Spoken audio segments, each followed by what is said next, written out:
Richard Nii Amarh is a private legal practitioner and he joins us for some perspectives on the just ended vetting of President Mahama's Supreme Court nominees. Good evening. Thanks for joining us on Newsnight. Good evening, my brother. Right.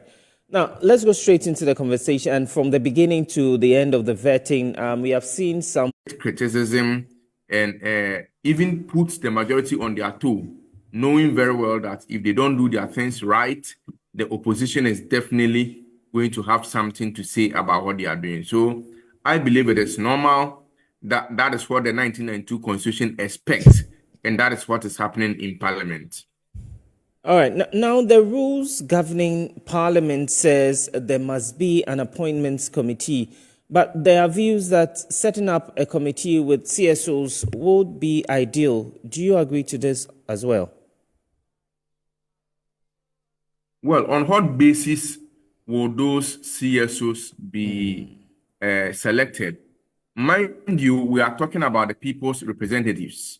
The people have elected members of Parliament. And the members of Parliament have the mandate of the people to do specific jobs that the people cannot go and do it together. You and I cannot all walk to Parliament to say we are going to vet Supreme Court nominees, which is why we have elected members of Parliament to represent us and do that job on our behalf. Now, when you talk of CSOs, CSOs are civil society organizations that are privately owned.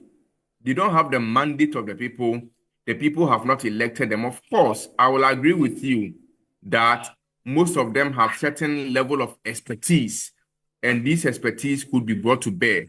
But there will be a difficulty if we try to let CSOs vet Supreme Court nominees for us, because the standard or the standard that should be used to select them will become very problematic.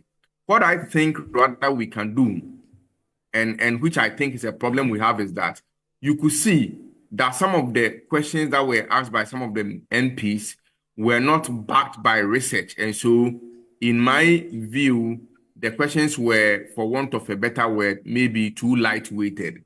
I believe that the state should be able to invest in research personnel. There should be some background research personnel for the MPs, so that they can do some research, supply the information to the MPs to enable the MPs to be able to ask the questions that are weightier and very relevant to anything that happens on the floor. And elsewhere, when you go to US or UK, for example, every MP or every congressman has at least 3 staff who are paid by the state and are doing research in order to feed them. So when you see them asking very intelligent questions, it's not as if they are supermans and that they manufacture the questions themselves.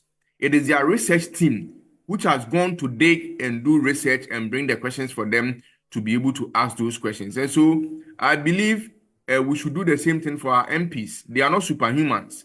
They are ordinary human beings like you and I who have got the opportunity to become MPs. If we want them to do a very good job, then we should spend money to set up research offices to back them, so that when they go and sit down to ask questions, the questions they ask will be very weightier and what Ghanaians will be expecting from them. All right. Now let's also look at the posture of Afenyo Marking, the ranking on the appointments committee.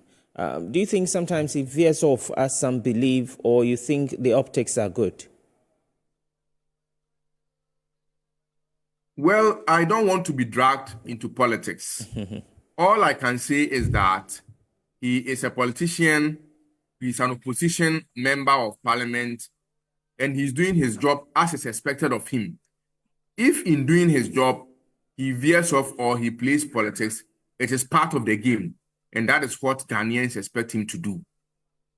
All right, thank you so much. Richard Nii Amarh is a private legal practitioner there, sharing some perspectives on the just ended vetting for President Mahama's consideration of judges to the Supreme Court.